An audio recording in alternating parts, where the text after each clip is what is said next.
The sheriff who buried his badge, until one night it returned for him. They said a man could bury his past under desert sand, but the West has a way of digging it back up. On the edge of a sunburnt horizon, the wind carried dust and secrets. It whistled through dead mesquite trees. It rattled the windows of abandoned shacks. And in that whistle, some folks swore they could hear the name of one man, Sheriff Cole McKinnon. A man once known as the Iron Fist of Abilene Crossing, the sheriff who tamed killers, broke up outlaw gangs, and bled for justice in streets where law was just a word. But one evening, under a copper sunset, Cole did something no one expected. He tore the tin star from his chest. He rode out into the desert, and he buried that badge beneath the shifting sands, swearing he'd never wear it again. Why? That was the question every whiskey glass in every saloon seemed to ask. Some said he'd killed a man he shouldn't have. Others swore the job had eaten the soul out of him. And some whispered a darker tale, that Cole had failed to protect the one person he loved most. Years passed. The West moved on. Railroads thundered across plains. Gold fever drew man to mountains. Cattle towns rose and fell like dust devils. And yet, when gunfire split the night in Abilene Crossing, when smoke curled above its crooked rooftops, folks remembered the sheriff who had sworn never to return. That night, the desert came knocking on Cole McKinnon's door. Now, let's step back. Who was Cole McKinnon before he buried his badge? He was not born of law. He was born of hardship. Raised on a dying farm in Missouri, Cole grew up in the long shadow of the Civil War. He saw towns burn. He saw brothers turn guns on one another. And he learned that justice was a fragile thing, too fragile to trust unless you carried it yourself. By the time he was 20, Cole drifted west with nothing but a Colt revolver and an old horse. He became a cowhand, a drifter, a man who drank hard and fought harder. Yet somewhere in the dust of cattle trails, he found a calling. He stopped a stage robbery, killing 2 bandits with a steady hand. Folks noticed. A judge pinned a tin star to his chest, and just like that, Cole McKinnon became sheriff. The star suited him too well. In 3 years, he cleared gamblers, gunslingers, and bounty killers out of Abilene Crossing. He was fearless, some said reckless, but when the smoke cleared, the townsfolk slept easier, and they praised their sheriff as if he was carved of iron. But iron bends, and one night, Cole did. But before that break-in, there was a fire inside him, a fire lit by 2 things, the badge on his chest, and a woman named Clara Jameson. Clara ran the town's general store. She was no outlaw, no gambler's prize, just a sharp-eyed woman who could tally accounts faster than most men could draw. Clara saw through Cole's rough edges. She saw the man behind the revolver. And Cole, scarred from war and whiskey, found something he thought he'd lost forever, a reason to stay. But love in the West was fragile as glass, and one night when outlaws rode through Abilene Crossing to rob the stage line, shots rang out. Cole was there, so was Clara. By dawn, the outlaws were dead, but so was she. The town whispered. Some blamed fate, some blamed the gang, but Cole McKinnon blamed only one man, himself. Days later, he buried Clara beneath a dry cottonwood tree. Then he buried his badge in the desert beside her, and he swore, with whiskey on his lips, that he'd never raise the law again. That was 6 years before the night the desert came calling. 6 years before gunfire once again lit the crooked alleys of Abilene Crossing. and 6 years before Cole McKinnon would face the question he thought he had buried forever. Can a man truly leave justice behind, or does justice come hunting for him? Night in the desert comes fast. One moment, the sky is painted in copper and gold. The next, darkness folds over the land like a blanket. And on this night, 6 years after Sheriff Cole McKinnon laid down his badge, the silence of the plains broke with a sound he had sworn never to answer again: gunfire. Not the sharp crack of a lone hunter's rifle, but a rolling storm of pistols and shotguns, the kind of thunder only outlaws brought with them. Cole was in a shack miles outside of town, living on whiskey, beans, and silence. He sat at a rough-hewn table, oil lamp casting shadows on his face. His revolver, long untouched, rested on the shelf above the hearth. When the echoes of gunfire rolled through the night air, his hand twitched toward it. But he stopped. He clenched his fist. He turned back to the bottle, and he whispered to himself, "Not my fight, not anymore." But Abilene Crossing had other plans. The town had changed since Cole left. The railroad had pushed closer. More strangers drifted in. Gamblers and rustlers filled the saloons. And when the sun dipped low, men with black scarves around their faces rode through, firing into the air, laughing as townsfolk scattered. They called themselves the Vultures, a gang of drifters, ex-Confederate soldiers and killers with nothing to lose. Their leader, a tall man with a scarred jaw named Ryder Kincaid, believed fear was better than gold. He didn't just want money, he wanted the town's soul. And on this night, Kincaid sent a message. His men stormed into the saloon, guns blazing. Bottles shattered, cards flew. The piano player dove for cover, and before the smoke cleared, 2 men lay dead on the sawdust floor. The next morning, word carried like wildfire. The Vultures weren't just passing through. They meant to own Abilene Crossing. Mayor Harlan Briggs, a shopkeeper with trembling hands, tried to rally the people.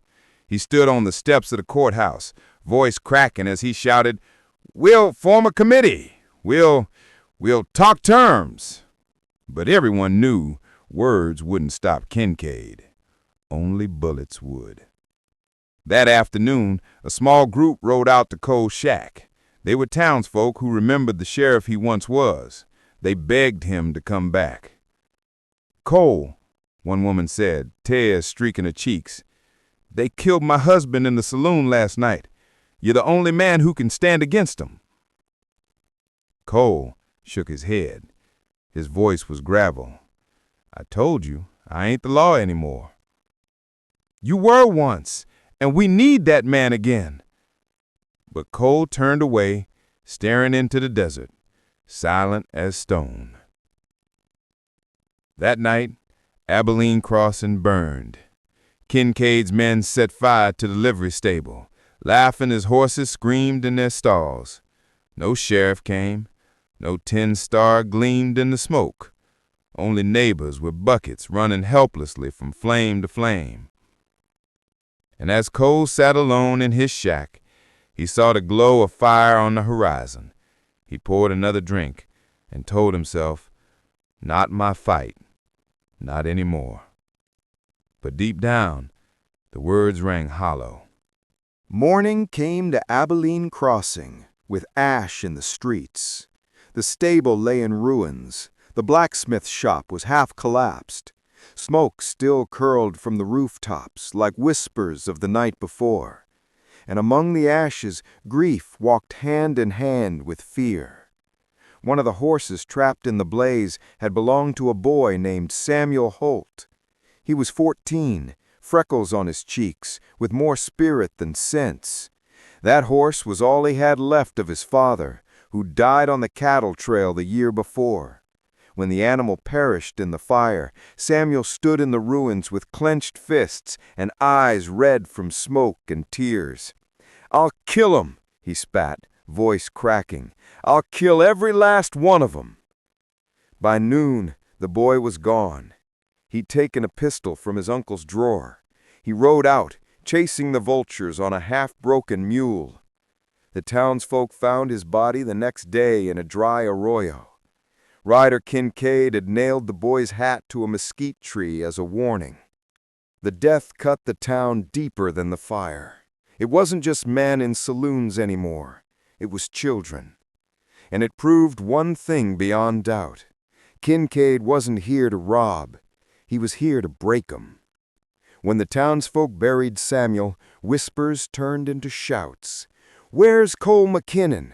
Why ain't the sheriff standing with us? We bled for him once. Where's he now?" The anger reached Cole himself. Late that evening, old Doc Avery rode out to his shack, face lined with dust and sorrow. He dismounted stiffly and stood in the doorway, staring at Cole across the lamplit room. "Boy's dead," Avery said flatly. 14 years old, and Kincaid's got half the town by the throat." Cole didn't move. He stared at the floor, jaw clenched. "You hear me?" Doc pressed. "That boy's blood is on all of us, but it stains your hands heavier than most. You could have stopped this." Cole's voice was a growl. "I ain't the law anymore, Doc." Avery's eyes narrowed. "Then what are you? A coward? Or just a ghost that whiskey ain't finished burying?" The words hit harder than a bullet. But still, Cole didn't rise.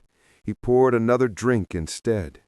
The doctor left in silence, slamming the door behind him. Outside, the coyotes howled, and inside, Cole sat in the dark, a man who once was iron, now rusting into dust. Meanwhile, the vultures tightened their grip. Kincaid posted men at the saloon doors demanding protection money. He took cattle without paying, laughing in the faces of ranchers who'd worked themselves near death to raise them. And at night, pistol shots cracked the sky as the gang rode drunk through the streets. Each day, the town bent lower, like dry grass under the weight of wind. And every day, Cole told himself it wasn't his burden to carry. But the West has a cruel way of testing a man's resolve. One evening, as the sun bled across the horizon, Cole rode into town for the first time in months. He told himself he just needed supplies, flour, tobacco, maybe new boots, nothing more. But as he dismounted outside the general store, silence fell. Men on the porch stopped rocking. Women carrying baskets froze mid-step. All eyes turned to the former sheriff. He felt it like a weight pressing down on his chest. Not admiration, not hope, but disappointment, and worse, resentment. Inside the store, he came face to face with Martha Jameson, Clara's younger sister. She ran the counter now. Her eyes were hard as iron nails. "You've got nerve walking in here," she said coldly.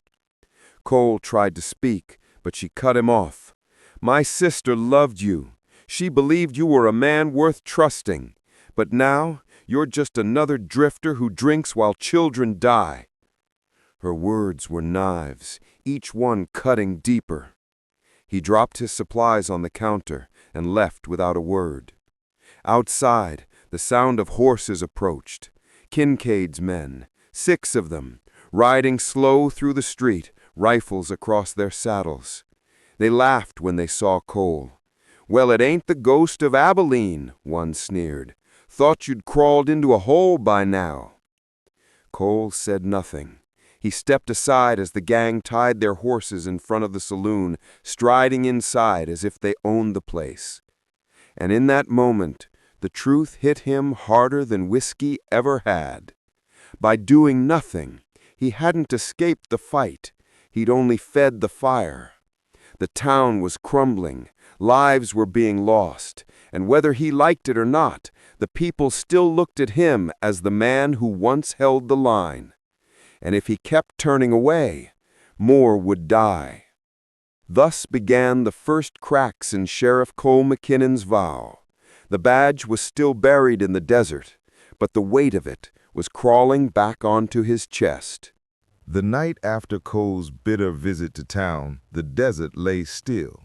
Coyotes cried. The moon cast a pale glow across the plains, and somewhere in the darkness, a secret was moving toward Abilene Crossing. Cole tried to sleep, but the words of Doc Avery and Martha Jameson haunted him. He tossed in his bunk, staring at the rafters. Finally, before dawn, he saddled his horse and rode into town. He told himself it was just to see things for himself, but deep down, the old fire was stirring. When he arrived, he found the townsfolk gathered in whispers outside the saloon. A man had stumbled in during the night, shot twice, bleeding badly.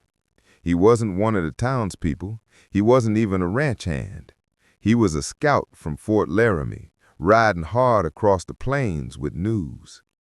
The man's face was pale, his shirt soaked crimson. They carried him into Doc Avery's office, where he gasped for water and clutched Cole by the arm with a blood-slicked hand. He ain't just outlaws. Kincaid's working with something bigger. Cole frowned. Bigger than the vultures? Speak plain, man. The scout coughed, blood on his lips. Railroad, the new Union line. They want Abilene Crossing for a depot. Kincaid's clearing the ground for them. Once the town's broke, the company takes it cheap. They pay 'em for the ruin. A silence swept the room.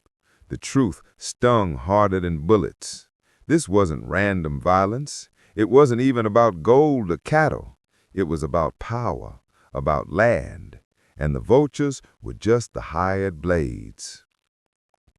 Before Cole could press him further, the scout shuddered. His eyes rolled back, and with one last choking breath, he was gone. Cole stood frozen, hand clenched into a fist. The room smelled of blood and gunpowder, and in that silence, he realized the town's fight wasn't against one gang. It was against the railroad. Outside, whispers turned into panic. The railroad, they'll bury us all. They'll send more than Kincaid. We're finished. The fear spread like wildfire. Men talked of packing their wagons, abandoning Abilene Crossing to the vultures and the rails. Women wept in the street. And then, as if fate was taunting Cole, a rider came thundering into town. Dust rose behind him. He wore the polished boots and neat hat of a cavalry officer. His horse was sleek, his coat bright with brass buttons. He dismounted with authority, saluting the crowd. Captain Elijah Monroe, U.S. Cavalry. By order of Fort Laramie, I've been sent to put an end to this lawlessness. The crowd erupted in relief. Hope surged through them like water through dry earth. Here was the law, in shining boots and blue coat. Here was salvation. Even Mayor Briggs nearly collapsed with joy. Captain, thank God, you'll drive out Kincaid and his devils, won't you? Monroe tipped his hat. By sunrise tomorrow, this town will be safe. For the first time in years, the people of Abilene Crossing smiled. They poured the captain a drink, offered him food, clapped his back like he was a savior from heaven. Cole, though, stood in the shadows, watching. His gut twisted. He had been a lawman long enough to recognize the shine of false hope.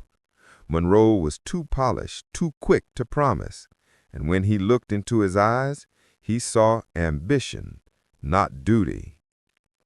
Still, the town wanted to believe, and Cole, who had no badge, no star, no claim, held his tongue.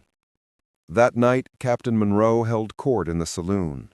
The lamps burned bright, the piano played again, and for the first time in weeks, laughter touched the smoky air.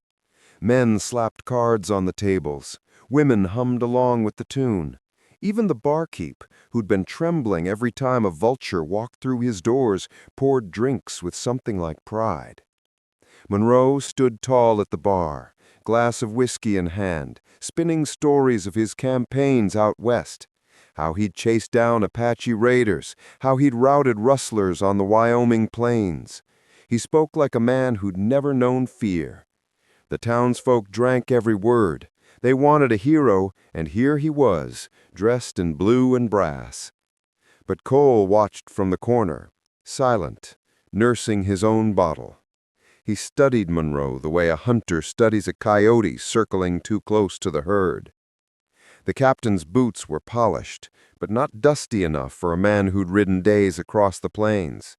His hands were soft, too soft for a soldier who claimed to fire a rifle daily. And his eyes, sharp, calculating, measuring the room like a man weighing profit. Cole leaned to Doc Avery, who sat beside him. "That man ain't cavalry," he muttered. The doctor frowned. "You're certain?" Cole nodded slowly. "I seen enough officers to know the difference. That uniform's real, but it ain't his. He's playing a part." Before Avery could reply, the saloon doors burst open. Ryder Kincaid strode in with 4 of his men, dust on their coats, guns on their hips. The room froze, all music and laughter cut off in a breath. Kincaid smirked at Monroe. "Heard the army came to save the day." His voice dripped with mockery. "Well, Captain, here I am. What you gonna do about it?" Monroe turned, lips curling into a confident smile. "By dawn, you'll be gone from this town, Kincaid. That's a promise." Kincaid's men laughed, but something in the way Monroe spoke gave even them pause. Kincaid spat on the floor. "We'll see about that." He turned on his heel, leading his men back into the night. The saloon erupted in cheers. Men slapped Monroe's back, shouting, "That's the law we needed. He's not afraid. We're saved." Cole, though, felt his stomach twist tighter. Monroe hadn't drawn a gun. He hadn't ordered an arrest. He'd just made a promise. And in the West, promises could be as hollow as a rattlesnake's skin. Later, after the crowd thinned and the music died down, Cole caught Monroe alone at the bar. He stepped up, voice low. "You ain't cavalry, so who are you really?" Monroe's smile never wavered. "I'm the man this town needs. Isn't that enough?" "Not if you're a liar." The captain leaned close, his voice dropping into a whisper. "Listen, McKinnon, I know who you are. The sheriff who walked away, the man who left his town to rot. These people are desperate. They need hope, not truth. And if they think I'm their salvation, then by God, I'll play the part. Don't get in my way." Cole's hand twitched near his revolver, but he stopped himself. The room was too quiet, too fragile. Monroe smirked, finishing his drink. "You buried your badge, McKinnon. Leave the heroics to me." Cole walked out into the night, anger burning in his gut. He knew Monroe was a fraud. But the town didn't want the truth. They wanted deliverance. And sometimes false hope was stronger than none at all. Yet as Cole looked down the darkened street, he saw shadows moving. Kincaid's men watching from the alleys, waiting, planning. The storm hadn't even begun. And now, with a false savior leading them, the town of Abilene Crossing was marching blindfolded into ruin. The next 2 days in Abilene Crossing were a strange kind of calm. Captain Monroe strutted the streets in his brass buttons, giving orders no one dared question.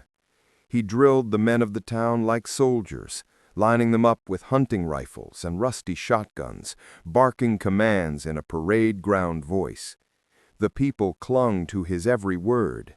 They believed the uniform, the polished boots, the promises. Hope, even false hope, is a powerful drug. But Cole McKinnon saw what they didn't.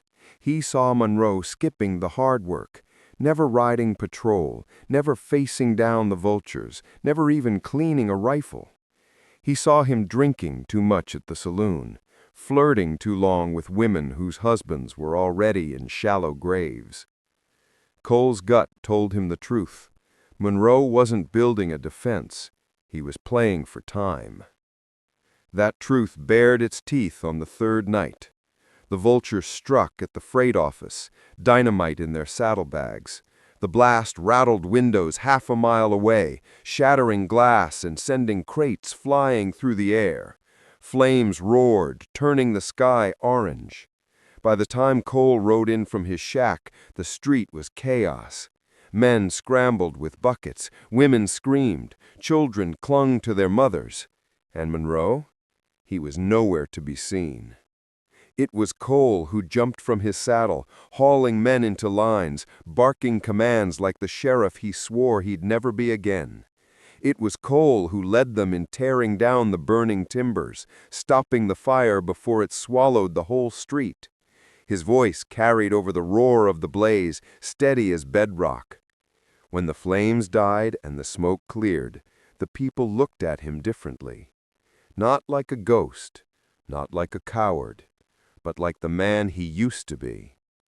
Yet before a word of thanks could be spoken, Monroe arrived, swaggering out of the saloon, whiskey on his breath. He shouted over the crowd, "See, we held 'em off, just like I said." The people cheered again, though softer this time. Some eyes flickered toward Cole, the truth gnawing at them. Cole said nothing. He mounted his horse, smoke clinging to his coat, and rode away into the night. But the weight of the town's eyes followed him, pulling like chains. The next morning, Cole returned to the desert where he'd buried his badge. He rode out to the cottonwood where Clara lay, the roots tangled around the rusting twin star he'd pressed into the earth 6 years ago. He knelt there, staring at the ground. "Clara, they're dying again, and I swore I wouldn't be the man who brought death to this town no more. But maybe I ain't got a choice." His hand hovered over the soil, but he couldn't dig. Not yet. That night, Monroe called a town meeting in the courthouse. He stood tall, shining boots on the dusty floorboards, promising again that salvation was at hand. "At dawn, the cavalry ride in. I've sent word. 100 men in blue coats will march through those streets, and Kincaid will run like a coyote with his tail on fire." The people roared with relief. Mothers clutched their children. Men shook one another's hands. For the first time in weeks, there was joy. But Cole knew better. He stepped forward from the shadows. His voice carried like iron. "There ain't no cavalry comin'." The crowd fell silent. Dozens of eyes turned to him. Cole's face was hard, his voice steady. "Monroe ain't no captain. He is a fraud, just another drifter in a stolen coat. He ain't saved you. He's been waiting for the railroad to finish what Kincaid started." Gasps rippled through the room. Men muttered. Women clutched their shawls. Monroe sneered. "This drunk has the gall to question me? He's nothing. A sheriff who quit when his woman died. A man who buried his badge in the dirt like a coward." The room split like timber under an axe. Some sided with Cole, their eyes wide with dawning suspicion. Others clung to Monroe, desperate for hope. Mayor Briggs wrung his hand, stammering, Please, gentlemen, let's not—" But before he could finish, the doors burst open. A man staggered in, shirt torn, face bleeding. He collapsed on the floor, gasping. "Kincaid's comin'! The whole gang! 40 riders! Sundown tomorrow!" Panic exploded in the room. People shouted, cried, scrambled to their feet. And in that storm, Cole knew one thing with certainty. The point of no return had come. By sundown tomorrow, Abilene Crossing would stand, or it would burn. The courthouse meeting dissolved into chaos. Some folks ran to board their windows. Others talked of fleeing before sundown. But a handful, ranchers with weathered faces, miners with calloused hands, looked to Cole. Their eyes asked the question none dared speak aloud. "Will you lead us?" Cole said nothing. He pulled his hat low, pushed past the crowd, and walked into the night. Behind him, Monroe shouted, "Don't listen to that coward! The cavalry's coming! Trust me!" His voice cracked with desperation, but fear makes men cling to lies as much as to truth. By dawn, half the town had packed wagons and left. Dust clouds rose on the horizon as families abandoned the only home they had ever known. Cole sat on the edge of town watching them go. His chest ached with shame. He had buried his badge to escape death, but in doing so, he had invited it to everyone else's door. The ones who stayed behind gathered in the saloon that afternoon. They looked to Monroe, who barked orders and drew crude maps in the sawdust with his boot heel. But every plan he gave was nonsense. No patrols, no trenches, no watchmen, just empty bravado. Finally, Doc Avery slammed a fist on the bar. "Enough! Your words won't stop 40 riders with rifles. We need a plan, or we're dead." The room fell silent. All eyes turned again to Cole, who stood in the corner. His jaw was tight, his eyes dark. "I told you before, I ain't sheriff no more." A murmur rippled through the room. Disappointment, anger, fear. But before anyone could answer, the doors creaked open. Martha Jameson stepped in, her face pale, but her voice sharp. "You may not be sheriff, but you're still the only man in this town who knows how to fight." Her words cut through the silence like a knife.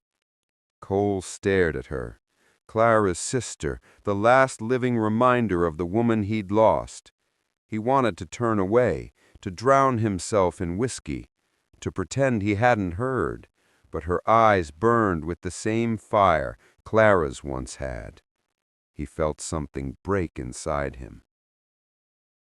That night, Cole rode again to the cottonwood where Clara rested. He dug into the earth with his hands, dirt caking his nails until his fingers struck metal. Slowly, he pulled the star from the soil. It was rusted, scarred, its edges dulled by 6 years underground. He stared at it in the moonlight, his hand trembling. "I swore I'd never wear you again, but maybe I ain't got the right to swear anymore." He pinned the badge to his chest.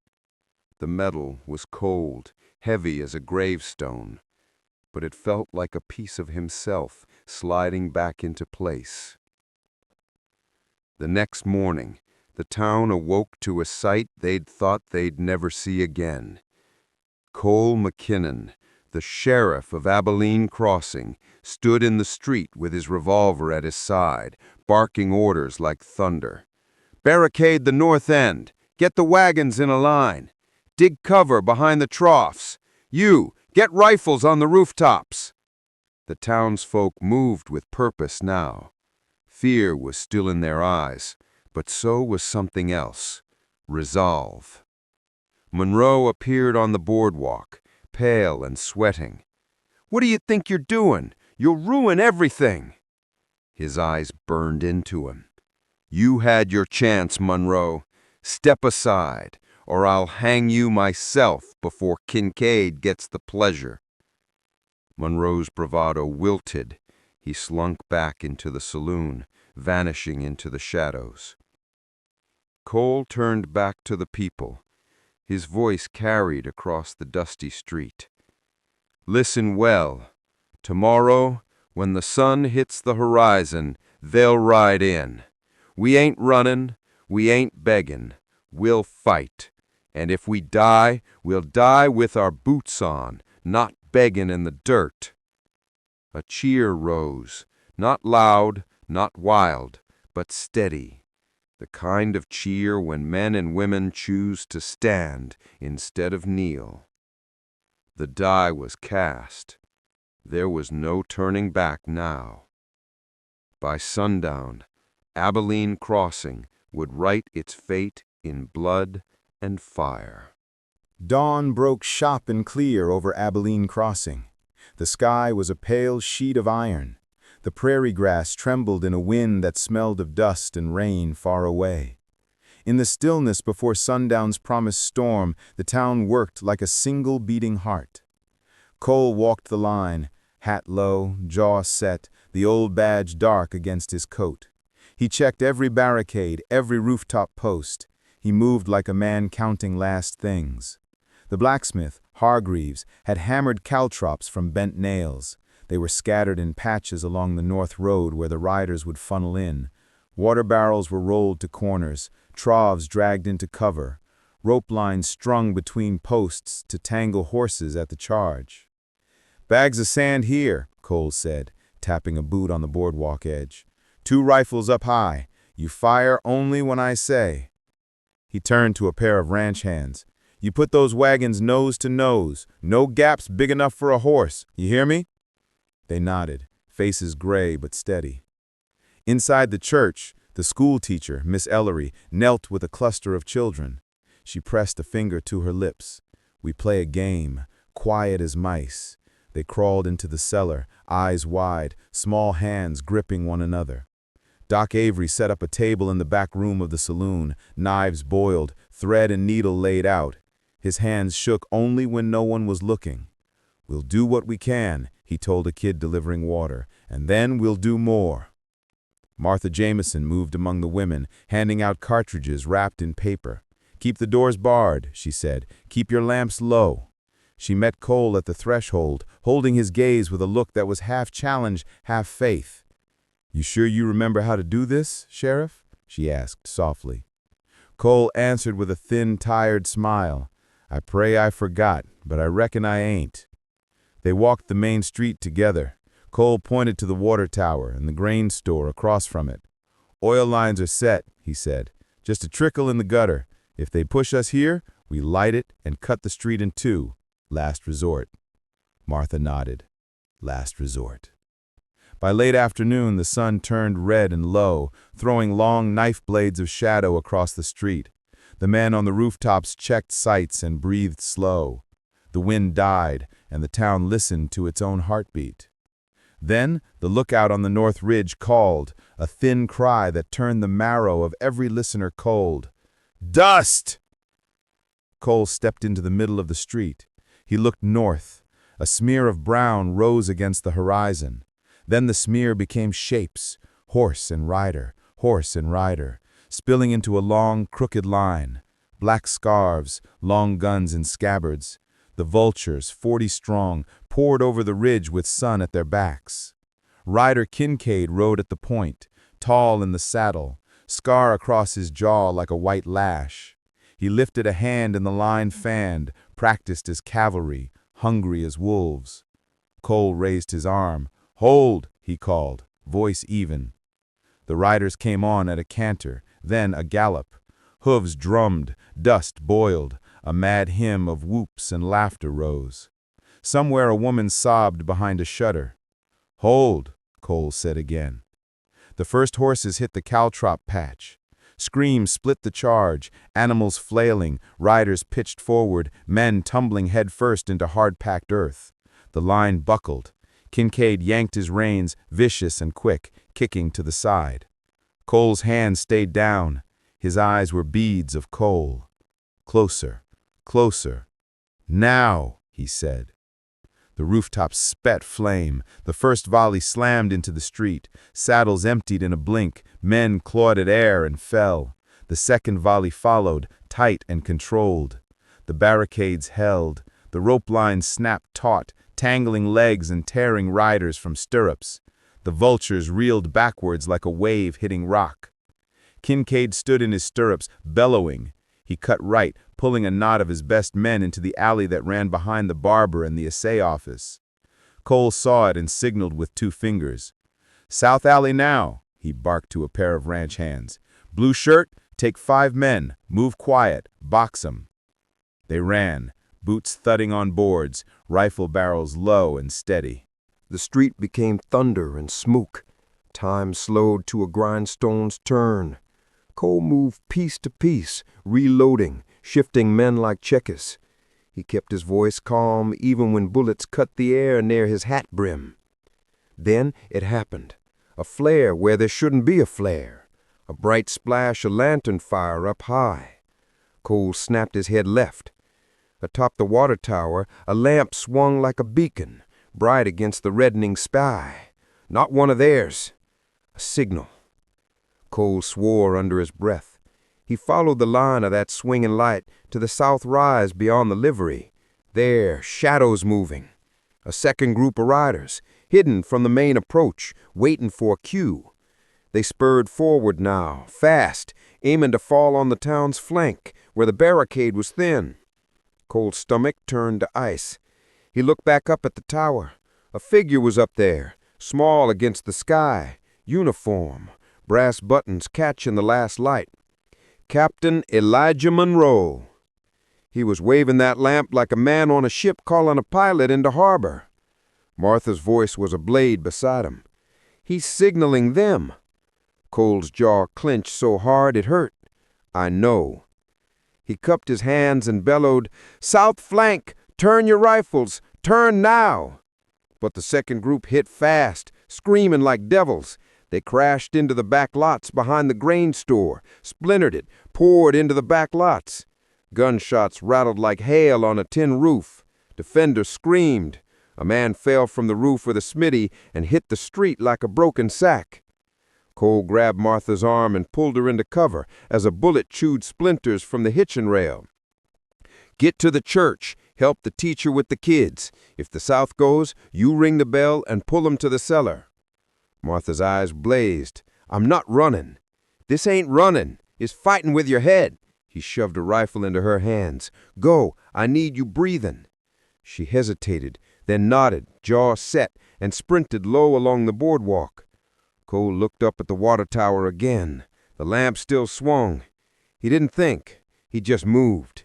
He ran for the ladder, bullets whining past. He climbed like a man going up a gallows. At the top, he threw himself over the lip. Monroe turned too late. His smile was a knife's gleam. "Sheriff," he said lightly, even as his free hand dipped for a small pistol. "Took you long enough." Cole smashed the lamp out of his hand. It skittered and fell, flames streaking in the air before dying on the packed earth below. He slammed Monroe into the tower's wooden ribs. "You selling us for money or for the taste of it?" Cole growled. Monroe's breath came easy. "For the future," he purred. "The rail's coming whether you live or die. Kincaid softens the ground, I make the deal clean, and the Union line lays track where your church sits. Your people take a pittance and move on. Call it progress." He twisted, suddenly quick, and fired. The pistol barked. Fire swiped Cole's shoulder. He staggered. Monroe leaped for the ladder. Cole fired back, the shot catching brass and flesh. The fake captain screamed, tumbled, and slid, catching himself with one arm on a lower rung. He dangled, teeth gritted, face white. Below, the street exploded into a new storm. The South Riders blew through the back lots and hit the west side of the main street, yipping like coyotes. The barricade wavered. "Should have stayed buried, Sheriff," Monroe gasped, clinging. "Just like your woman." Cole's vision went red. His hand tightened on the Colt. He could end this right now. One shot, murder dressed in justice. He reholstered the gun instead, grabbed Monroe's collar, and dragged him back onto the platform with a grunt that tore at his wounded shoulder. "You stand trial. For this, for all of it." Monroe's laugh was brittle. "You still believe in trials. How quaint." Cole tied him to the tower with the lamp rope, hands lashed behind. Then he slid down the ladder, boots burning on the wooden rungs, and dropped into hell. The south side was buckling. Kincaid had pressed the advantage, wheeling his men to drive the defenders into the open. A rifle cracked close, and Doc Avery pitched backward into Cole's arms, blood blooming at his side. "Easy, Doc," Cole said, lowering him to the plank sidewalk. Avery's hand clutched Cole's sleeve with surprising strength. His voice was a rasp. Don't Turn into him, not for her, not for anyone. His eyes flicked toward where Martha had run. Make it law, not fury. His grip loosened, his chest stilled. Cole closed the old man's eyes with a thumb. Something inside him keened like a wind through broken boards. He rose. "Back to the line," he shouted, voice hoarse but carrying. "Hold the cross street. Reform on the troughs." The vultures reloaded and came again. Kincaid himself thundered into view, a mask of dust and hate. He leveled his rifle and fired at the church steps, where Martha and two women dragged a wounded boy inside. The bullet clipped the jamb inches from her head. She stumbled, grabbed the boy again, and vanished into the shadowed doorway. Kincaid saw Cole and Brend. He pointed, beckoning like a man offering a drink. "Come on then, Sheriff. Let's finish what you started years ago." Cole stepped into the street, heart a drum. The town fell away into smoke and echoes. There was the long street, the low sun, the grit under his boots. There was the outlaw in the saddle, and the weight of the gun at his hip. And there was everything that had ever mattered between them. He drew. The world snapped tight. And then it blew apart. Cole's revolver cleared leather in the same breath as Kincaid's rifle swung down. The outlaw fired first, smoke bursting from the barrel. The shot screamed past Cole's ear, hot as lightning. Cole's Colt barked once, twice. The first slug punched through Kincaid's hat brim, shearing it clean. The second tore a line across his arm, spinning him sideways in the saddle. But Kincaid was a wolf. Hurt only made him meaner. He dropped the ruined rifle and drew a pistol, spurring his horse into a headlong charge. Cole stood his ground, dust boiled, hooves hammered. At the last instant, he stepped aside, arms snapping up. His shot slammed into the horse's flank, not to kill, but to throw it. The beast screamed and twisted, collapsing in a spray of dirt. Kincaid hit the street hard, rolled, came up crouched with a knife flashing in his fist. "Always were quicker than most, but quicker don't mean you live longer," Kincaid spat, blood at the corner of his mouth. He lunged. The two men collided like storm fronts. Cole caught the knife arm, drove a knee into Kincaid's ribs. The outlaw snarled, teeth bared, and slammed his forehead into Cole's skull. Stars burst across Cole's vision. He staggered back. The knife came in low, fast as a snake. Cole twisted, felt steel kiss his side, burning. He clamped his hand on Kincaid's wrist, turned with every ounce of rage left in him, and slammed the outlaw into a post. The knife clattered to the ground. For a heartbeat they locked, eyes inches apart, breath ragged, fists knotted in each other's coats. Kincaid sneered. "She screamed when she died, didn't she, Sheriff? That's the truth that's eaten you raw all these years." Cole's vision tunneled red. His gun hand twitched toward the outlaw's chest. One pull, 1 ounce of pressure, and the man who murdered Clara would vanish forever. But Doc Avery's last words rang like a bell. Not fury, law. Cole slammed his fist into Kincaid's jaw instead. The outlaw dropped like a stone, teeth scattering in the dirt. He groaned, half-conscious, spitting red into the dirt. Cole stood over him, revolver steady, chest heaving. "You'll swing by rope, not by my rage," he growled. Around them the battle raged still. The vultures pressed on both flanks, firing from alleys, dragging townsfolk from cover. The defenders were bloodied, but not broken, and with Kincaid on the ground, their resolve hardened. A roar rose from the barricade as the ranchers surged forward, shotguns blazing. Rooftop rifles cracked. 2 of Kincaid's men fell in the same breath, twisting off their saddles. The charge faltered. But then another shot rang. Cole jerked, His shoulder snapped backward. He spun, eyes wide. From the water tower, where Monroe had been tied, the false captain now stood free with a pistol in hand. Rope ends dangled beside him. He had slipped the knot. His grin was madness. "You should have killed me when you had the chance, Sheriff," he shouted. Cole staggered, clutching his bleeding arm. The crowd saw, and panic rippled. For a moment it seemed the whole fight would crumble. But Martha's voice cut the air like a whip. From the church steps she raised the rifle Cole had given her and fired. The shot cracked like thunder. Monroe reeled, the pistol flying from his hand. He stumbled against the railing of the tower, arms windmilling.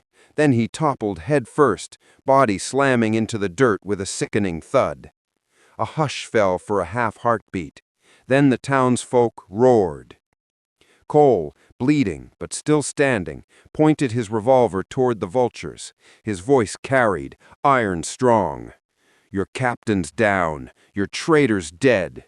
Drop your guns, or you'll join 'em." For the first time that night, hesitation rippled through the outlaws. They looked at Kincaid, broken on the ground. They looked at Monroe's twisted body in the dust. Then, one by one, rifles and pistols clattered to the street. The battle was over. But victory had a price. The barricades were littered with the dead. Doc Avery lay still, covered by a sheet. 2 ranchers bled out in the dust. Smoke curled from rooftops where fires smoldered low.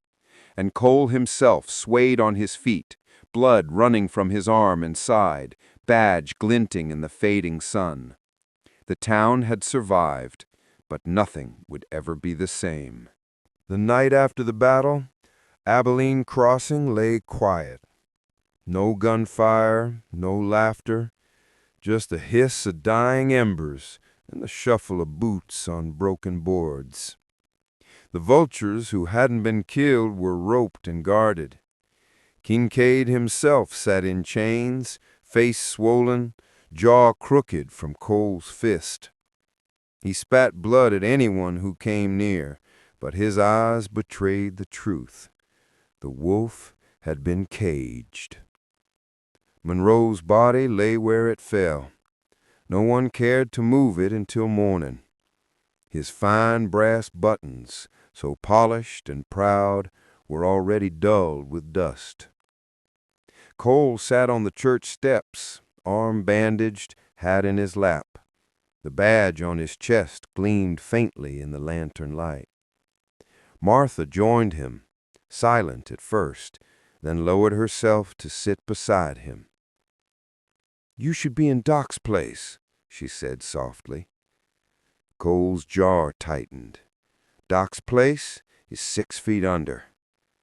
"You know what I mean." He shook his head. "I'll mend." He looked at her, eyes weary. "Town won't. Not easy. Too many dead. Too many scars." Martha studied him.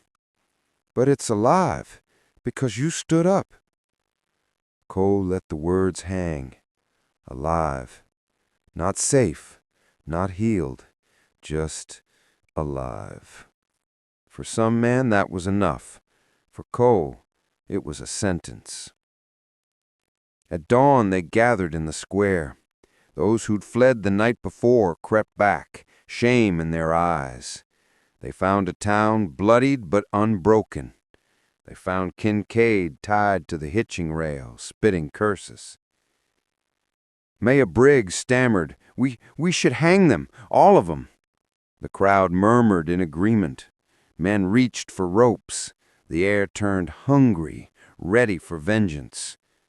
But Cole stepped forward, voice ringing like iron on an anvil. "No." The crowd stilled. "These men don't die by mob. They stand trial. They hang by law, not by rage, or we're no better than them." Voices rose in protest. "They'll never see trial. Law's too far away." Cole's hand touched the badge. "Then law comes from here, from us, from me. But it will be law, not slaughter." Slowly, painfully, The townsfolk lowered their ropes. The anger in their faces shifted towards trust, towards something like pride. For the first time in years, Abilene Crossing was not just a town, it was a community bound by something more than fear. Later that morning, Cole walked out to the cottonwood. The soil still bore the mark where he had dug the badge from the earth. He knelt by Clara's grave. His hand touched the star on his chest, and he whispered, "I thought burying this meant peace. Thought I'd never have to bleed again. But I was wrong." His voice broke. "It don't matter if I run. Law don't run. It finds you, and you either carry it or it buries you." The wind stirred the branches. Dry leaves whispered like an answer he could almost hear. Cole bowed his head. For a long time he stayed there. Then he rose. He left a fresh bullet casing pressed into the soil, a token of the fight survived and the promise made.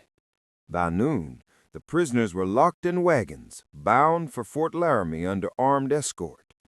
Kincaid cursed until his voice cracked, but Cole never turned his head.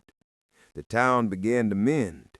Shattered windows were boarded, ash shoveled from the street, smoke stains washed from walls.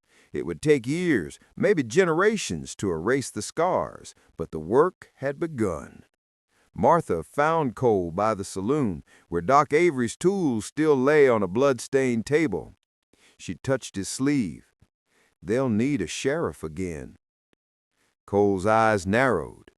"And if I ain't that man?" She tilted her chin defiant. "Then this town dies, because it ain't the badge that makes a sheriff, it's the man who carries it." Cole looked out at the street, at the faces watching him. Children wide-eyed, men weary but standing taller, women with hope flickering in tired eyes. He had buried the star once, thinking it was the end of him, but now he understood. Burying it had been the coward's way. Carrying it was the weight he was born to bear. He straightened, touched the badge on his chest. "Then I reckon Abilene's got a sheriff." The people didn't cheer. They just nodded one by one, quiet, solemn, like a prayer answered. That evening, as the sun set red over the desert, Cole saddled his horse. He rode the perimeter at town, eyes scanning the horizon. He knew the fight wasn't done. More gangs would come, the railroad would circle back, the West itself was a storm that never stopped blowing. But he also knew this: Abilene Crossing would not fall easy again, not while he stood watch. When the first stars pricked the sky, he reined in at the edge of town. The desert stretched before him, wide, cruel, endless. Once it had been the place he fled to bury his past. Now it was the line he would defend. He touched the brim of his hat, muttered to the night, "Guess the badge didn't stay buried after all." The wind carried his words across the plains, and in that moment, Cole McKinnon was no longer a ghost of the West. He was its law. The sheriff who buried his badge until the night it returned for him.